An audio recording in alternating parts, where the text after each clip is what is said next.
Pagi menjelang, meskipun matahari belum menampakkan sinar, beberapa warga membangunkan warga lain untuk menuju ke salah satu rumah. Dalam situasi mencekam, mereka mendapat kabar bahwa seorang pria yang merupakan tetangga mereka ditemukan meninggal dunia dengan cara yang amat mengenaskan. Melihat luka yang ada pada tubuhnya, warga sepakat bahwa korban meninggal akibat dibunuh. Lantas, apakah ia merupakan korban dari perampokan ataukah ada konspirasi gelap yang telah terjadi? Kasus ini membawa kita pada rumitnya perjalanan rumah tangga yang awalnya manis menjadi tragis. Tak hanya itu, ada misteri ilmu hitam yang menjadikan kasus ini menarik untuk dibahas. Cerita ini adalah berita fakta yang Mia rangkum dari berbagai media terpercaya tanah air dan menyajikannya sebagai alur cerita. Semoga dapat dengan mudah untuk dimengerti.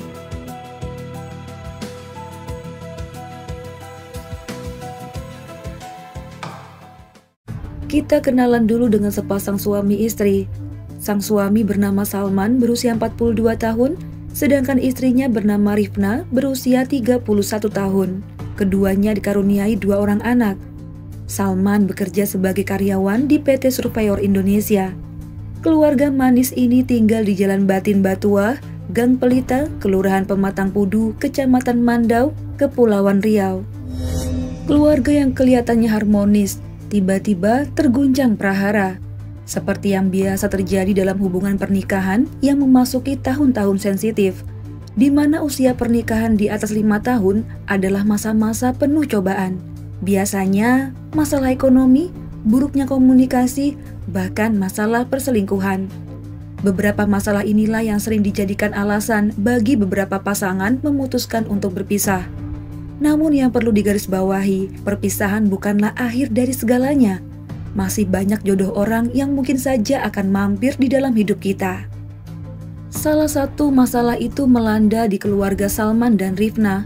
Entah dimulainya sejak kapan, keduanya jadi sering ribut. Masalah kecil selalu diperdebatkan. Percekcokan hampir setiap hari mewarnai rumah itu. Lama-kelamaan, perasaan jenuh akan keributan tiap hari yang tiada habisnya membuat Rifna sering keluar rumah, entah ketemu kawan, atau ke warung, atau mungkin pergi ke mall buat cuci mata. Ia pun kerap curhat pada bibinya yang bernama Afwita berusia 33 tahun.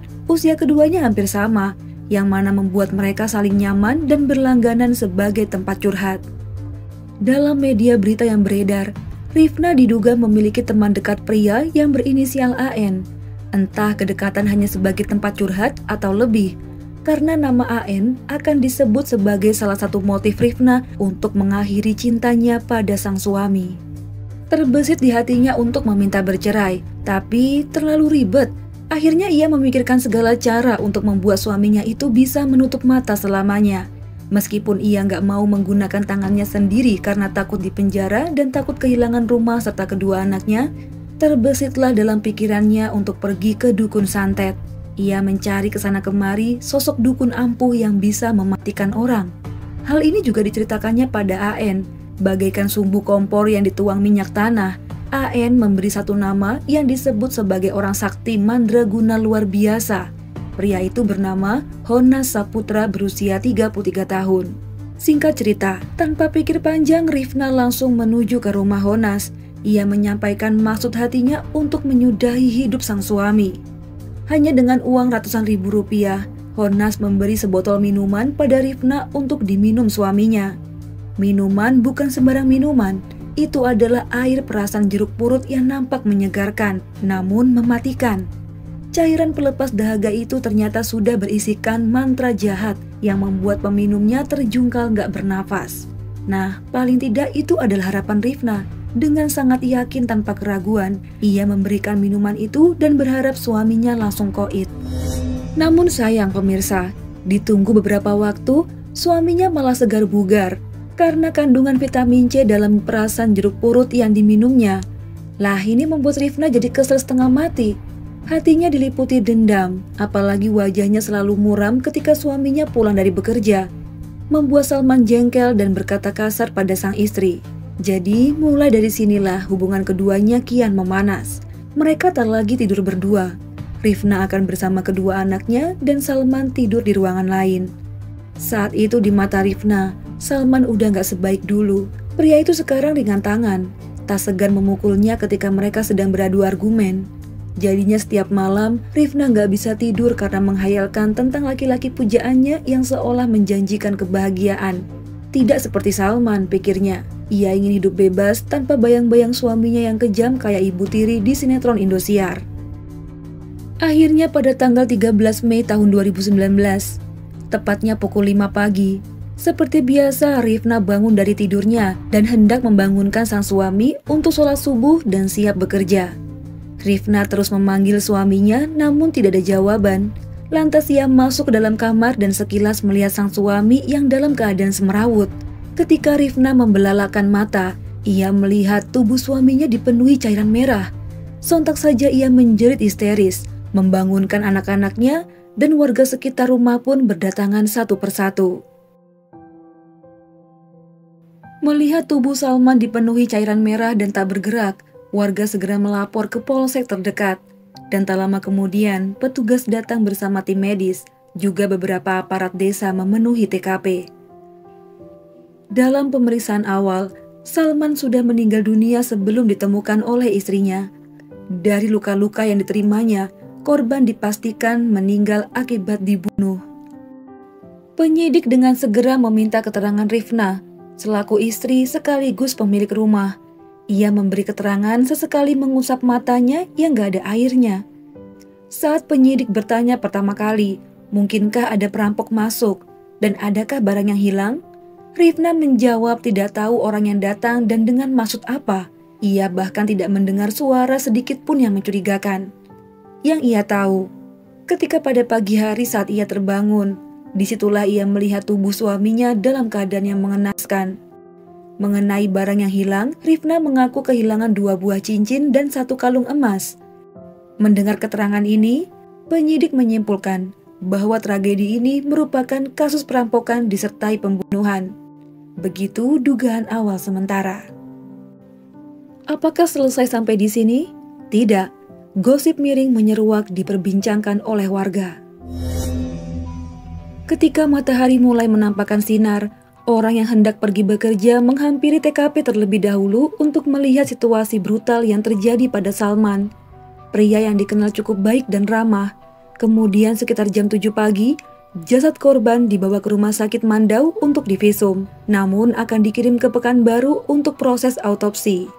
Seketika, TKP dibanjiri oleh rekan kerja Salman yang ingin berbelasungkawa. Penyelidikan pun mulai dilakukan. Para tetangga mengenal Salman sebagai pria yang cukup baik dan sering membantu kegiatan di kampungnya. Ia juga dikenal sebagai ayah yang sangat perhatian pada istri dan kedua anaknya. Namun ada sedikit rumor yang beredar belakangan ini. Beberapa hari sebelum korban ditemukan meninggal, Salman dan sang istri sering terdengar ribut. Pergunjingan ini sampai juga di telinga penyidik yang membuat mereka lebih teliti lagi memeriksa rumah dan keterangan dari istri korban. Nah, kebenaran memang akan tiba pada waktunya ya teman-teman. Salah satu petugas menemukan 3 buah kain lap yang terlihat lusuh, yang sepertinya dibuang begitu saja. Namun setelah diamati, kain lap itu ada bercak darah yang sepertinya masih baru. Kemudian tim investigasi mengamankan kain lap tersebut untuk memeriksa sampel bercak merah di sana. Mungkinkah ada kaitannya dengan korban atau tidak? Sementara itu penyidik lain memanggil Rifna kembali. Kali ini petugas lebih garang dari penyelidikan awal. Mereka ingin mencocokkan keterangan Rifna dengan situasi rumah kala kejadian terjadi. Karena visum mengatakan bahwa korban sepertinya ditumbuk dengan cara yang amat keji dan olah TKP menemukan fakta jika pelakunya lebih dari 1. Lantas, bagaimana bisa kejadian sebrutal itu tidak disadari oleh Rifna yang tinggal satu rumah? Semula wanita itu memasang wajah lugu mengisyaratkan ia wanita yang sedang berduka karena sedih kehilangan suami. Namun lama-kelamaan, penyidik yang menyerangnya dengan berbagai pertanyaan membuat wanita itu gelagapan sehingga jawaban yang ia katakan berbeda dengan sebelumnya. Akhirnya pertahanannya pun goyah. Ia mulai mengendurkan urat sarafnya dan menghela nafas panjang. Di hadapan penyidik, Rifna mengakui perbuatannya. bahwa dia adalah pembunuh Salman, namun bukan dengan tangannya sendiri, melainkan ada pembunuh bayaran yang telah ia sewa. Beginilah kronologi menurut pelaku. Rumah tangga Rifna dan Salman diguncang prahara hebat.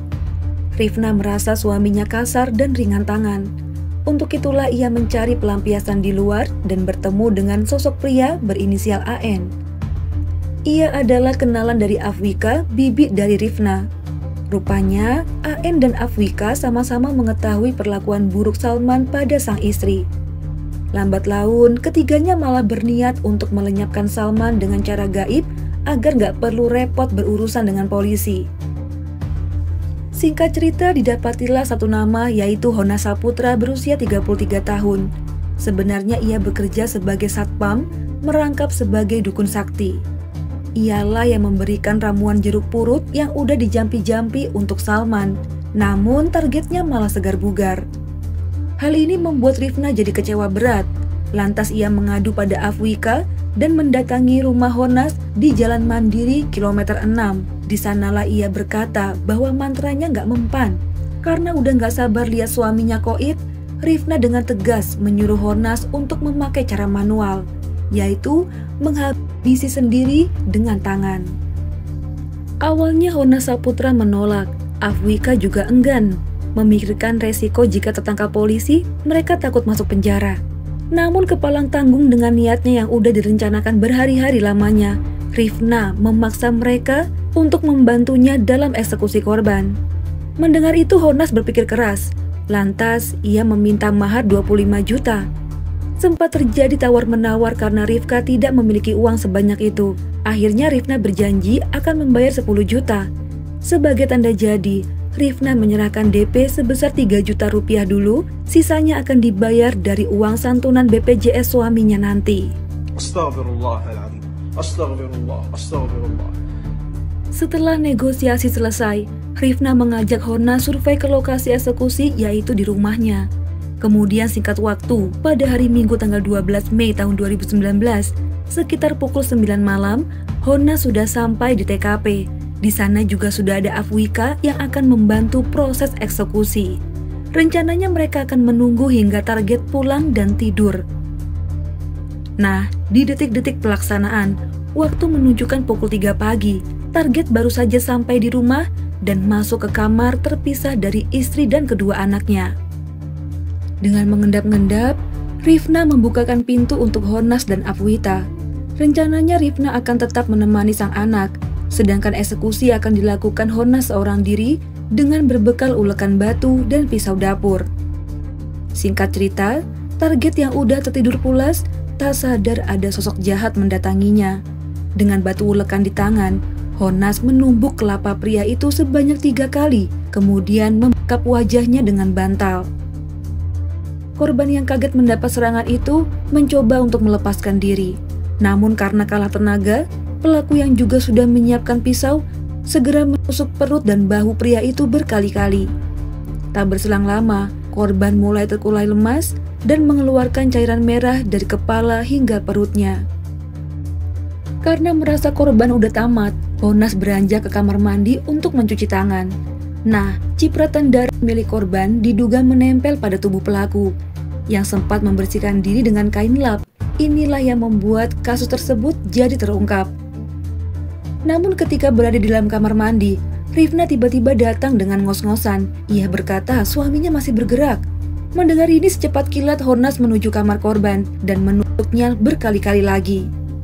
Kemudian ia memastikan jika target benar-benar kehilangan nyawa, barulah ia keluar rumah membawa barang bukti dan membuangnya di semak-semak. Nah teman-teman, sementara itu saat kejadian berlangsung, sebenarnya Afwika lah yang menemani anak-anak korban karena ibunya lagi asik nonton suaminya yang sedang dieksekusi. Begitulah keterangan istri korban yang membuat penyidik mengelus dada. Dengan keterangan otak pelaku inilah, petugas langsung memburu Afwita dan Honas di rumahnya masing-masing. Penyidik juga mengamankan barang bukti berupa batu gilingan cabai atau ulekan, sebilah pisau dapur, 3 lembar kain lap, juga sebuah bantal dan 3 unit ponsel. Pada tanggal 16 Mei tahun 2019, Kapolres Bengkalis yaitu AKBP Yusuf Rahmanto memaparkan secara resmi kronologis peristiwa dan penangkapan pelaku di hadapan media. Yang awalnya kejadian tersebut diduga curas, ternyata pembunuhan berencana.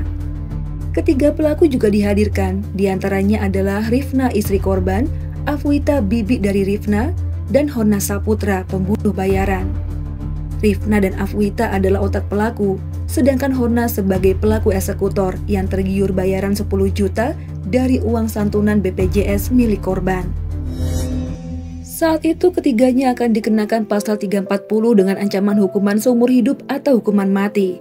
Namun sayangnya pada sidang putusan di awal bulan Desember tahun 2019, Hakim Pengadilan Negeri Bengkalis memvonis Rifna dan Afwita dengan 18 tahun penjara, sedangkan Hona Saputra 16 tahun penjara. Nah, bagaimana teman-teman? Sudah adilkah? Begitulah lika-liku hidup pasangan suami istri yang sudah tidak saling menghargai dan mencintai. Rasa benci, amarah berubah menjadi dendam kesumat yang gak segan untuk melenyapkan pasangan. Orang yang pernah saling mencintai dan kini menjadi musuh dalam selimut. Untuk itu berbahagialah dan bersyukurlah kalian yang memiliki pasangan baik. Namun perlu diingat, sifat baik itu tidak bertahan lama. Maka kita harus saling menjaga komunikasi dan menyelesaikan masalah dengan bijak. Tak perlu saling emosi dan ingatlah masa-masa awal kalian bertemu agar mendapat ketenangan batin kembali. Mia doakan semoga semuanya di sini memiliki pasangan yang setia dan penuh sukacita dalam hidup. Kalau gitu Mia undur diri dulu.